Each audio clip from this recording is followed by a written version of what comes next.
Hi everybody, कैसे हैं आप लोग। आई होप आप सभी लोग अच्छे होंगे, सेफ होंगे और अच्छे से पढ़ाई भी कर रहे होंगे। This is Ruchika and welcome to my channel. So आज हम स्टार्ट करेंगे हमारा chapter number 10th of macroeconomics, that is government budget and the economy. और इससे पहले 9 चैप्टर्स पूरे हम डिटेल में कवर कर चुके हैं। अगर अभी तक आपने वो वीडियोज़ नहीं देखे हैं या वो चैप्टर्स आपने नहीं पढ़े, रिवाइज करना चाहते हो तो आई बटन पर क्लिक करके उनको देख सकते हो। लास्ट चैप्टर जो था हमारा वो था problem of deficient demand and excess demand, ठीक है, जिसमें हमने पढ़ा था कि क्या क्या ऐसे केसेस होते हैं जब आपकी डिमांड ज़्यादा होती है यानी कि एक्सेस में होती है या फिर डेफिशिएंट में होती है। तो बेसिकली हमने पढ़ा था कि जो हमारा इक्विलिब्रियम आता है ना, वो कब आता है, जब aggregate demand is equal to aggregate supply.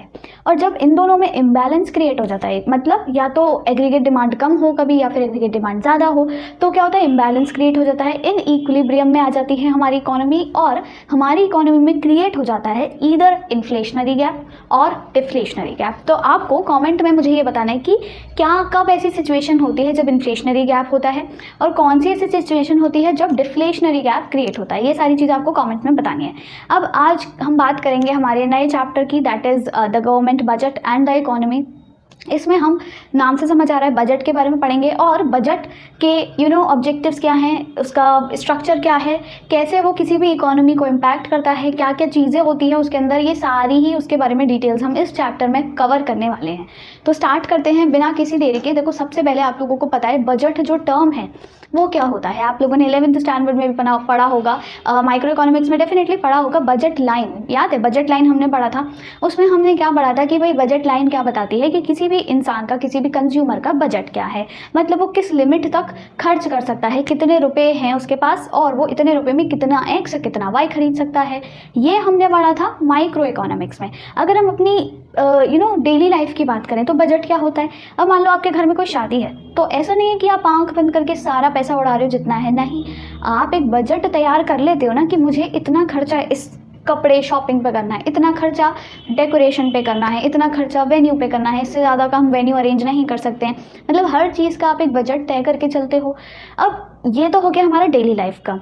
हम क्या करते हैं, हम सिर्फ एक्सपेंडिचर अपना मतलब डिसाइड कर रहे हैं, एक एक्सपेक्टेड एक्सपेंडिचर हम देख रहे हैं कि इतना खर्चा हम कर देते हैं। अब मान लो आपने सोचा कि हम पूरी शादी में उड़ा देंगे 25 लाख रुपए। अब ऐसा नहीं है कि एग्जैक्ट 25 लाख रुपए खत्म होते हैं आपके, उससे ज़्यादा भी हो सकता है, कम भी, कम की तो बात ही नहीं है, बट ज़्यादा हो जाते हैं, ठीक है। तो एग्जैक्ट तो नहीं होता, तो ये आपका एक्सपेक्टेड एक्सपेंडिचर होता है जो आप करने वाले हो, आपका बजट कितना है। पर जब हम गवर्नमेंट बजट की बात करते हैं वहाँ पर सिर्फ और सिर्फ एक्सपेंडिचर नहीं आता, वहाँ पर आता है एक्सपेक्टेड रेवेन्यू। क्योंकि गवर्नमेंट क्या करती है, गवर्नमेंट खर्चा कहाँ से करेगी। गवर्नमेंट मान लो एक्सपेंडिचर कर रही है, पर वो खर्चा कर कहाँ से रही है, उनके पास पैसे कहाँ से आ रहे हैं। सरकार में जितने भी लोग हैं, मिनिस्टर्स हैं, वो कहाँ से खर्चा कर रहे हैं, वो आपकी इनकम, वो अपनी खुद की इनकम आप लोगों पर थोड़ी ना खर्च करेंगे, नहीं, तो वो कहाँ से पैसा उड़ाते हैं। उनके पास जो भी कमाई हो रही है ना, रेवेन्यू जो भी जनरेट हो रहा है, उससे ही वो एक्सपेंडिचर करते हैं। तो एक्सपेक्टेड रेवेन्यू और एक्सपेक्टेड एक्सपेंडिचर, ये दो इंपॉर्टेंट पॉइंट्स हैं। क्या क्या है, एक्सपेंडिचर और रेवेन्यू, दो चीज़ें याद रखनी है पूरे चैप्टर में। क्या, एक्सपेंडिचर और रेवेन्यू, मतलब एक्सपेंडिचर मतलब खर्चा, रेवेन्यू मतलब इनकम, इनकम और खर्चा, इनकम और एक्सपेंडिचर, रेवेन्यू और एक्सपेंडिचर, ये दो चीज़ें याद रखनी है। तो बेसिकली देखो, गवर्नमेंट बजट क्या होता है, हमारी इंडिया में हर साल बजट पेश किया जाता है 1 फरवरी को। याद रखनी है डेट, दिमाग में याद रख लो। 1 जनवरी को तो आप क्या मनाते हो, न्यू ईयर मनाते हो ना, अगले ही महीने उसको 1 फरवरी को क्या होता है, कौन मतलब आपका जो गवर्नमेंट होती है वो क्या करती है, आपका बजट निकाल देती है 1 फरवरी को। अब गवर्नमेंट में से कौन बजट को रीड करता है, कौन बजट लेकर के आता है, हमारी जो फाइनेंस मिनिस्टर होते हैं, जो भी उस वक्त पे प्रेजेंट गवर्नमेंट में करंट आपके प्राइम जो फाइनेंस मिनिस्टर हैं, वो क्या करते हैं, बजट को रीड आउट करते हैं। तो कौन, फाइनेंस मिनिस्टर गवर्नमेंट के जो होते हैं वो बजट लेकर के आते हैं, 1 फरवरी को पेश करते हैं। 2 पॉइंट्स याद रहेंगे, फाइनेंस मिनिस्टर 1 फरवरी, ठीक है, 2 हो गए। और अब क्या होता है, वो जो बजट होता है, अब मैंने जैसा कि बताया, वो क्या करेगा, एक्सपेक्टेड एक्सपेंडिचर बताएगा, एक्सपेक्टेड रेवेन्यू बताएगा। कब का, किस टाइम का एक्सपेक्टेड एक्सपेंडिचर और एक्सपेक्टेड रेवेन्यू। तो जो हमारा अपकमिंग फाइनेंशियल ईयर होता है, फाइनेंशियल ईयर क्या होता है ये पता चलेगा आपको। देखो कैलेंडर ईयर क्या होता है हमारा 1 जनवरी यानी कि न्यू ईयर वाले दिन से स्टार्ट होता है और 31 दिसंबर को खत्म होता है, ये हमारा कैलेंडर ईयर है। पर जो हमारा फाइनेंशियल या फिर फिजिकल ईयर होता है वो स्टार्ट होता है हमारा 1 अप्रैल से। कब याद रखना है? 1 अप्रैल से। फर्स्ट यानी कि अप्रैल फूल से याद रखो। जो आपका कैलेंडर ईयर है वो होता है न्यू ईयर से स्टार्ट, पर जो हमारा फिजिकल ईयर या फाइनेंशियल ईयर होता है वो स्टार्ट होता है अप्रैल फूल वाले दिन से यानी कि 1 अप्रैल से। 1 अप्रैल से कब तक चलेगा? अब 1 अप्रैल से चलता रहा अप्रैल मई जून जुलाई अगस्त सितंबर अक्टूबर नवंबर दिसंबर, साल खत्म हो गया। पर ये हमारा फिजिकल या फाइनेंशियल ईयर खत्म नहीं हुआ। फिर जनवरी फरवरी मार्च, अब मार्च का 31 मार्च, क्योंकि फिर अगली बार 31 मार्च के बाद क्या आएगा? 1 अप्रैल दोबारा आ जाएगा, तो दूसरा फाइनेंशियल ईयर स्टार्ट हो जाएगा। जैसे कि जो आपका कैलेंडर ईयर होता है वही तो होता है 1 जनवरी से, फिर 31 दिसंबर, फिर 1 जनवरी से दूसरा, फिर 31 दिसंबर। इसी तरह 1 अप्रैल से 31 मार्च याद रखना है। तो 3-4 पॉइंट्स याद रखने हैं। क्या? सबसे पहला हमारा कि जो आपका जो बजट होता है कब आता है? 1 फेब को, ठीक है। इंपॉर्टेंट पॉइंट्स हैं। कौन लेकर के आता है? Finance minister. अब आपको कमेंट में बताना है कि हमारी अभी करंट फाइनेंस मिनिस्टर कौन है, ओके ये बताना है आपको, और किस नंबर के वो फाइनेंस मिनिस्टर हैं। जैसे कि मोदी जी है ना हमारे अभी प्राइम मिनिस्टर, वो आई गेस 14 या 15 नंबर के प्राइम मिनिस्टर हैं, 15 है आई गेस। तो ये बताना है फाइनेंस मिनिस्टर कौन से नंबर के हैं, ठीक है। अब नेक्स्ट आता है आपका, मैंने क्या बताया, ये बताता है हमको करंट नहीं एक्चुअली अपकमिंग फाइनेंशियल या फिर आपका फिजिकल ईयर के बारे में। कौन कब से स्टार्ट होता है हमारा? 1 अप्रैल से 31 मार्च। तो अभी जो हमारा करंट फाइनेंशियल ईयर चल रहा है वो क्या है? 1 अप्रैल 2023 से 31 मार्च 2024 तक चलेगा। अब जो मार्च आएगा ना उसमें 31 मार्च 2024 तक चलेगा। फिर 1 अप्रैल से दूसरा आगे का फाइनेंशियल ईयर स्टार्ट हो जाएगा, ठीक है। तो इतने पीरियड के लिए ही हम बजट तय करते हैं। अब ऐसे नहीं है ना जिंदगी भर के लिए बजट तय कर ले, एक सर्टेन टाइम पीरियड के लिए करते हैं ना, तो टाइम पीरियड यही होता है। और क्या होता है बजट में? मैंने 2 पॉइंट्स आपको याद रखने को बोला है। क्या? Revenue and expenditure. रेवेन्यू मतलब आपकी इनकम, तो इनकम कमाई कितनी हो रही है, खर्चा कितना कर रहे हो, रेवेन्यू कितना है, एक्सपेंडिचर कितना है, ये 2 चीज़ें हमको बताता है। पर वैसे तो हम बजट निकालते हैं आने वाले फाइनेंशियल ईयर के लिए, पर जो पिछला वाला फाइनेंशियल ईयर है उसमें हमने क्या क्या किया है काम, सरकार ने क्या क्या काम किया है, क्या क्या गुल खिलाए हैं, वो सारी चीज़ें भी बताई जाती हैं कि भाई हमारा ना पिछले साल का हम बजट हमने इतना रखा था, उसमें से हमने इस सेक्टर के लिए, लेट अस सपोज आपका सर्विस सेक्टर, उसके लिए रखे थे 5,000 करोड़ सर्विस सेक्टर के लिए रखे थे। उसमें से जिसमें कि क्या हुआ, सिर्फ 4,736 करोड़ ही यूज़ हो पाए। इतना डेवलपमेंट हुआ, इतनी चीज़ें ये नहीं हुई, इतनी ग्रोथ हुई, इतनी नहीं हुई। तो हर सेक्टर के बारे में, हर रीजन के बारे में, हर एक चीज़ के बारे में ये सब बताया जाता है कि पिछले साल भी आपने क्या क्या किया, गवर्नमेंट ने क्या क्या किया, कितनी कमाई हुई, कितना खर्चा हुआ, कितने प्रोग्राम्स लॉन्च किए, कितने प्रोग्राम्स सक्सेसफुल हुए। अब जैसे बहुत सारे प्रोग्राम्स और पॉलिसीज़ लॉन्च किए जाते तो ये सारी चीज़ें भी बताई जाती। तो ना सिर्फ आने वाला ईयर बल्कि पिछला जो निकल गया वो उस वाले ईयर की भी बातें बताई जाती हैं। बट जो मेन फोकस होता है वो अपकमिंग आने वाले फाइनेंशियल ईयर के ऊपर होता है, उसका एक्सपेक्टेड रेवेन्यू और एक्सपेक्टेड एक्सपेंडिचर बताया जाता है। अब ये जो एक्सपेक्टेड रेवेन्यू है और एक्सपेक्टेड एक्सपेंडिचर है, इसको तय करने के पीछे का ऑब्जेक्टिव क्या है? देखो, अगर आप कुछ भी काम कर रहे हो तो आप ये सोचते हो ना कि आप कितना कमाओगे और कितना खर्च करोगे। मान लो जब आपकी नौकरी लग जाएगी, आप कमा रहे हो महीने के 80,000 रुपये, तो अब आप डिसाइड करोगे कि ठीक है यार मैं 80,000 कमा रहा हूँ तो इसमें से इतना ही खर्च करूँगा। ऐसे नहीं कि पूरे 80 के 80 कर दूँ, 80 में से 70 कर दूँ, नहीं। आप मान लोगे 40 करने हैं, मेरे को कैसे भी करके 40 तो बचाने हैं, 40 ही खर्च करने हैं, ये आपको डिसाइड कर लेते हो। और इसके पीछे, ये डिसीजन लेने के पीछे आपका ऑब्जेक्टिव क्या होता है?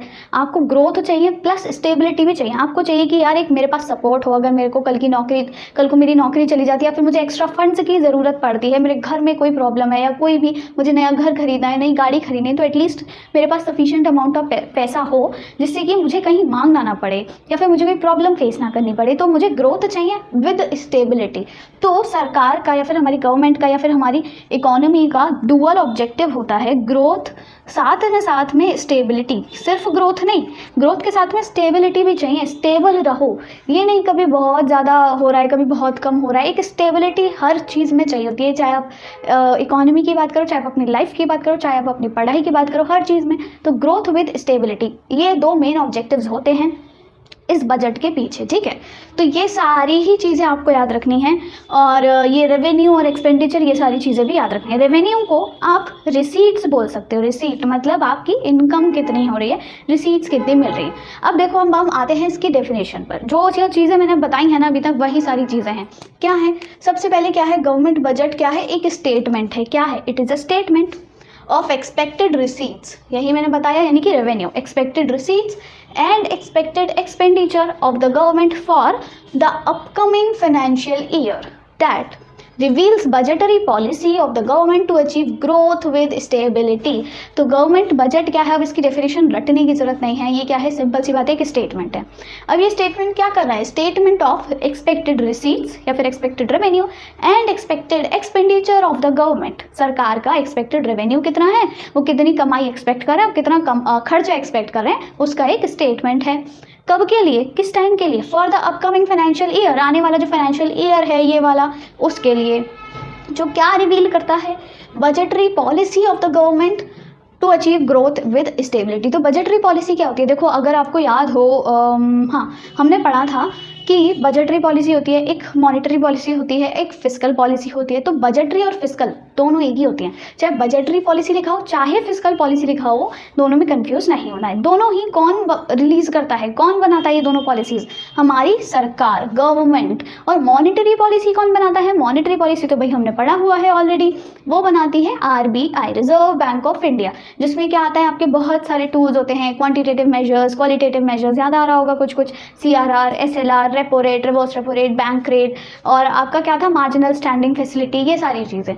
तो वो होती है मॉनेटरी पॉलिसी। मॉनेटरी का मतलब क्या है, मनी से रिलेटेड। मनी कहाँ होता है, कौन मनी हमारा हैंडल करता है पूरे देश का, रिजर्व बैंक ऑफ इंडिया। तो जो रिजर्व बैंक ऑफ इंडिया होती है वो मॉनेटरी पॉलिसी बनाती है, बट बजटरी पॉलिसी या फिर फिस्कल पॉलिसी बनाती है सरकार। और बजटरी पॉलिसी, फिस्कल पॉलिसी में क्या चीज़ें आती हैं, जितने भी हमारे प्रोग्राम्स हैं, जितनी भी हमारी पॉलिसीज़ हैं देश में चल रही हैं या फिर आएंगी, उनके ऊपर कितना खर्चा, उनसे कितनी कमाई होगी।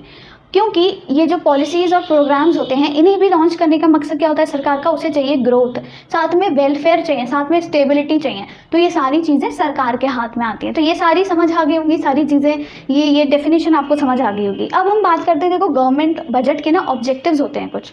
अब गवर्नमेंट बजट के ऑब्जेक्टिव्स क्या हैं, सबसे पहला कि GDP ग्रोथ। अभी इतनी देर से मैंने चिल्ला चिल्ला के बताया, ग्रोथ विद स्टेबिलिटी। तो GDP ग्रोथ तो मेन फोकस होता है सरकार का, उसे चाहिए अपनी कंट्री की ग्रोथ, ठीक है। कंट्री की ग्रोथ कैसे होगी, जब हमारे यहाँ बहुत सारा इन्वेस्टमेंट आएगा। देखो मैंने आपको पढ़ाया था कि क्या होता है, जब इन्वेस्टमेंट होता है, इन्वेस्टमेंट इंक्रीज होता है, तो क्या होगा, इनकम इंक्रीज होगी लोगों की, है ना। इनकम इंक्रीज होगी कि नहीं, इनकम इंक्रीज होगी, इन्वेस्टमेंट इंक्रीज होगा, तो क्या होगा, लोगों के हाथ में पैसा आएगा, वो ज़्यादा खर्च करेंगे, लोगों की इनकम बढ़ेगी, ठीक है। और भी स्टेप्स हैं बीच में। और जब इनकम इंक्रीज होती है तो अल्टीमेटली ग्रोथ बढ़ती है। ग्रोथ बढ़ती है मतलब GDP बढ़ती है। तो GDP ग्रोथ कब बढ़ेगी, जब क्या होगा, ज़्यादा से ज़्यादा इन्वेस्टमेंट आएगा, सरकार इन्वेस्टमेंट करेगी, यानी कि पब्लिक इन्वेस्टमेंट एक्सपेंडिचर, और प्राइवेट इन्वेस्टमेंट एक्सपेंडिचर, यानी कि इन्वेस्टमेंट एक्सपेंडिचर पे जितना ज़्यादा जोर दिया जाए वो देना चाहिए। अब आप देखो क्या हो रहा है, हमारी कंट्री बहुत जगह पर इन्वेस्टमेंट कर रही है, मल्टीपल नेशंस में, और साथ ही साथ जितनी बहुत सारी कंट्रीज़ हैं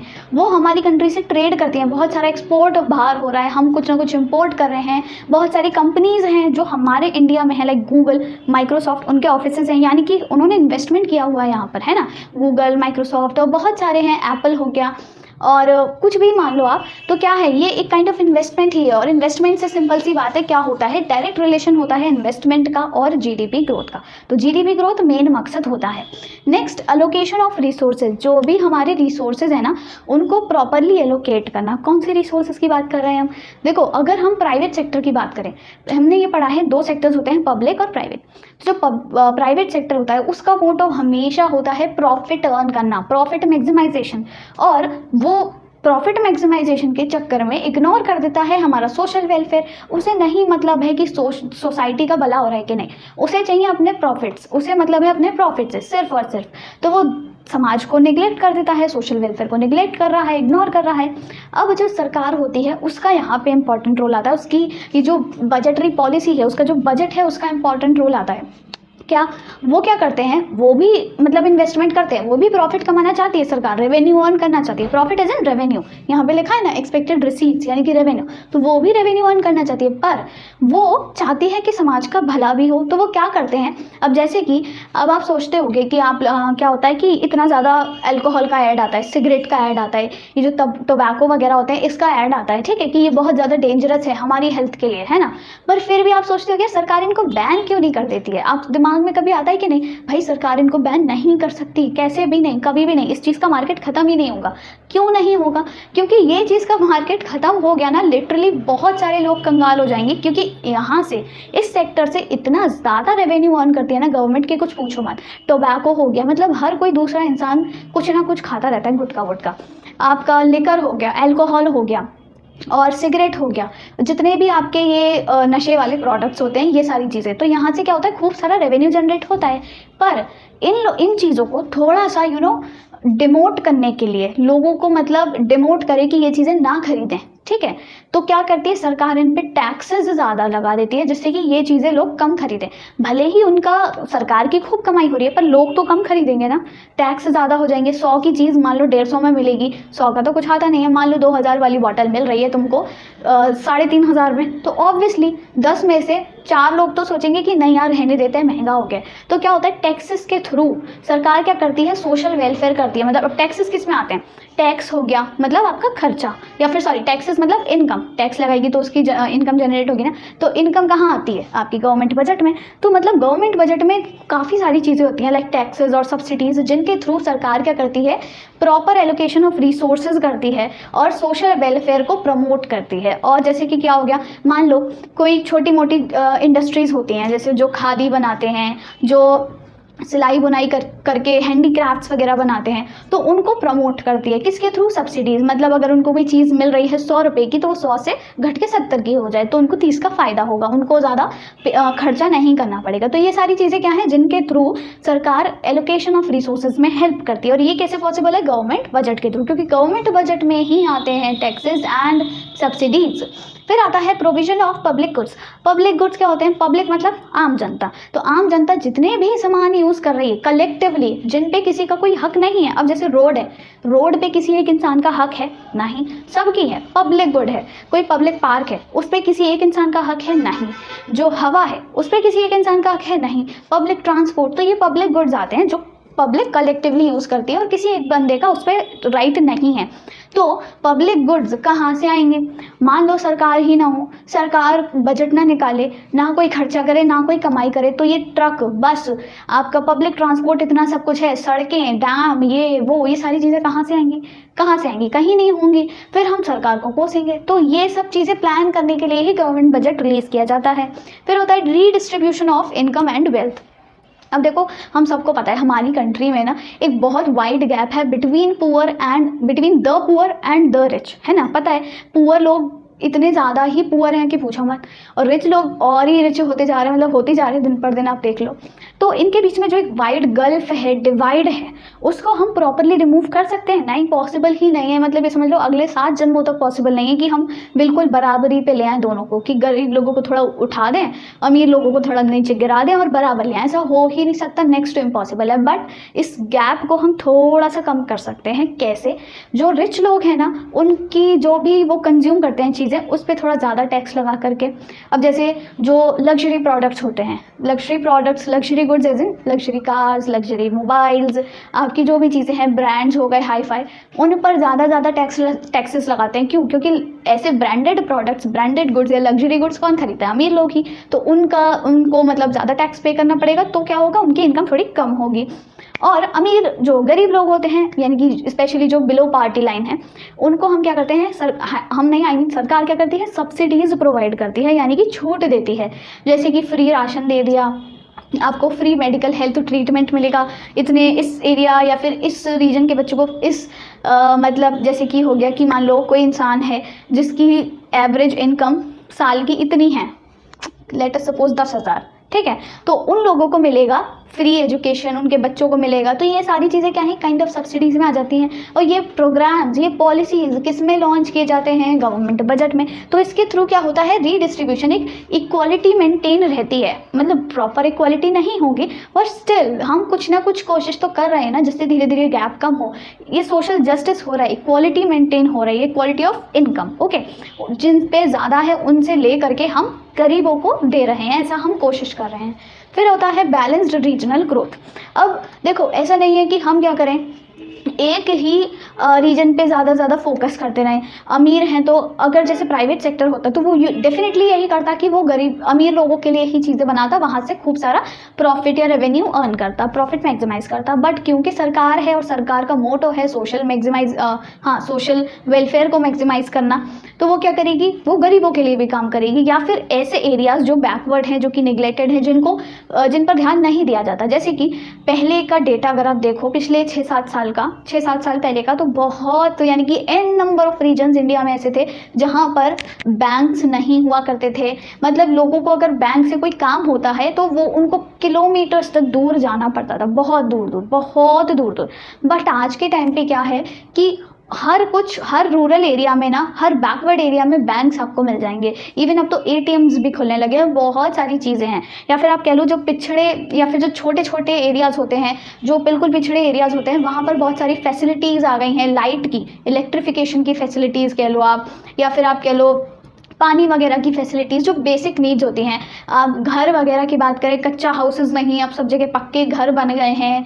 या फिर हम बहुत सारी चीज़ें देख सकते हैं। तो क्या होता है, बैलेंस्ड रीजनल ग्रोथ होती है। और अगर हम सेक्टर वाइज भी देखें तो जैसे इंडस्ट्रीज तो ग्रो कर ही रही हैं, पर हम अब किस पे फोकस कर रहे हैं। आपने सुना होगा एमएसएमईज क्या होते हैं, micro small and medium enterprises. मतलब जो छोटी इंडस्ट्रीज होती हैं, जैसे कि कुछ लेडीज़ हैं मिलकर के पापड़ वापड़ बनाती हैं, पैक करके भिजवाती हैं, तो वो उनका छोटा स्मॉल बिजनेस है।